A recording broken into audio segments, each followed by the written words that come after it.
the announcement this week that senators are being briefed. Now, you and I have heard about this for a while. There have been closed-door briefings of staff members and then Yes. elected officials, and there are a lot more of them that got it.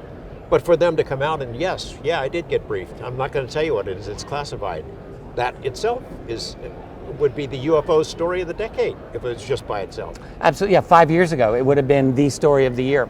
And I think what we're seeing is that this is, I don't know, I'm hesitant to call it an avalanche effect just yet, but I do think we're seeing a very great increase of momentum, and I think it is encouraging a number of other players, in this case senators, to admit that they were briefed on this. You know, it was only 11 years ago when Dennis Kucinich was essentially railroaded out of the Democratic primaries when he admitted to having seen a UFO.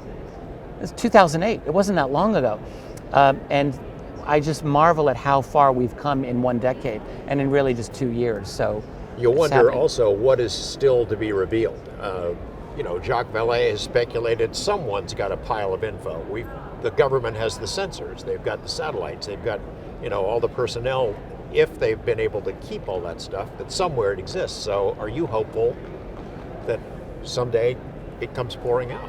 Well, I don't like to hope, Yeah. but I do think that, yes, I think there's more that's on the way. And official and unofficial leaks of information are absolutely happening.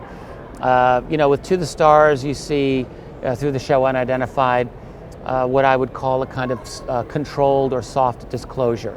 It's a very carefully packaged presentation of the UFO phenomenon that is, in a sense, Managed? It's managed. So certain things are being held back. It's obvious. And honestly, I was critical at certain times of this, but I think I understand where they're coming from. They're trying to speak to a very skeptical world. Not everyone's a UFO researcher. Not everyone's on board. So they're being very conservative, very careful with, in my view, this fiction of, well, we don't know what they are. Well, I think they know darn well what they are, but it's understandable that they say what they do for public consumption. But that's having an effect. People are actually listening to this.